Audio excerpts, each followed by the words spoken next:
sedih ya, sedih sekali. Kenapa? Ketika kami buka posko pengaduan dengan polosnya petani menunjukkannya Rp800, Pak, sebelumnya kami dapat 3.000. Saya nggak bisa mengatakan apa. Sebagai ketua umum, tentu saya akan mengatakan ini kepada dunia, kepada Indonesia.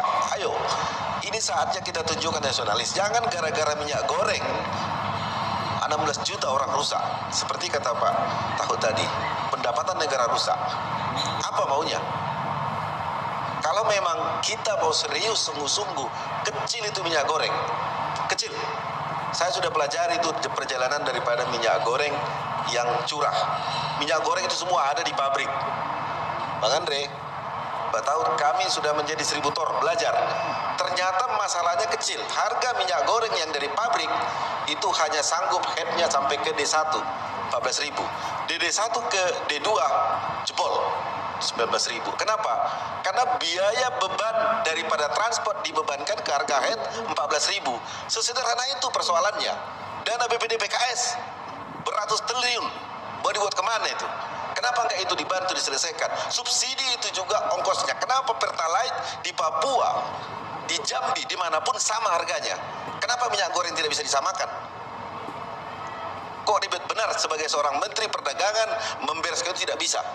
Kami merasakan minyak goreng curah kewenangan Menteri Perindustrian. Perindustrian atau menteri apapun itu. Tapi kami sebagai petani sawit telah menjadi korban. Kami tidak keberatan mau dilarang ekspor apapun, tapi harga kami sesuai dengan harga yang ditetapkan melalui Permentan 01 dan peraturan gubernur. Sederhana kok, tidak ada yang lain. Kami mohon kepada Pak Presiden, kepada semua, supaya penegasan Permentan itu benar-benar, supaya kami petani sawit selamat, Indonesia tentunya secara umum. Udah dipikirkan begitu. Jadi kalau ingin mempertahankan harga 14.000, tentu saja yang akan tersiksa ya selama itu adalah kalangan. Tapi kalau Apkasindo melihat kondisi ini kan tadi sudah clear, Ya. Pergubnya harus jelas. Harus jelas. Jadi yang pertama, kebijakan ini benar yang kata Pak Presiden, tidak populer, benar. Semua akan melawan. Tetapi ketika kita sepakat untuk sepakat, tentu kami juga meminta ketegasan Permentan 01 supaya ditegaskan, jangan sampai hanya kertas macan. Yang kedua, petani-petani yang ada sekarang, saya bicara sebagai petani sawit, sekalipun harga tidak memberikan margin yang cukup kepada kita, saya menghimbau tetap memanen. Karena sawit itu berbeda. Kalau dia tidak dipanen, buahnya itu menjadi racun bagi tubuhnya. Nah itu, kalaupun tidak dipanen. Nah, yang ketiga itu masalah pupuk. Kalaupun kita nggak bisa memberikan pupuk dosis yang tepat, katakan 3 kilo, paling tidak sekilo, jangan sampai tidak dipupuk. Efeknya itu 2 tahun ke depan. Nah, kalau ini tidak diatasi dari segi kebun sawit petani, maka tahun depan akan terjadi drop daripada produksi TBS petani, karena memang tentu ini harapan kami petani sawit, apapun kebijakan Presiden, kami percaya bahwa tujuannya adalah untuk kebaikan. Tetapi kami juga perlu diselamatkan Pak Presiden, Pak Menteri, ya, bahwa kami juga bagian daripada penyumbang negara ini yang harus juga diperhatikan kebutuhan-kebutuhan kami. Kalau pupuk naik, kami tidak ribut Pak Andre, Bang, sampai 1.050.000 sekarang per sak. Kemarin cuma 240.000, kami nggak ribut. Dilarang. Banyak banget. Iya.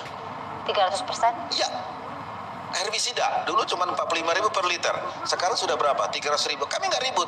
Karena kami masih bisa margin dari hasil penjualan TBS ketiga di atas 3.000. HPP kami sekarang sudah 1.800. Kalau dibeli cuma Rp800 per kilo, apa yang mau kami makan? Dengan teguran keras dari Pak Presiden ini menjadi pelajaran penting bagi semua stakeholder sawit, baik dari korporasi maupun dari petani dan semuanya, bahwa kita nggak boleh main-main untuk kepentingan negara. Petani sawit harus semangat. Jangan pernah kita melihat ini sebagai hukuman yang mematikan, tapi anggap ini sebagai cara kita juga introspeksi diri untuk ke depan. Petani sawit harus semangat ya, jangan sampai ribut. Ikuti arahan Presiden dari 22 provinsi Indonesia, jangan melakukan kekonyolan. Mari kita sama-sama mendukung.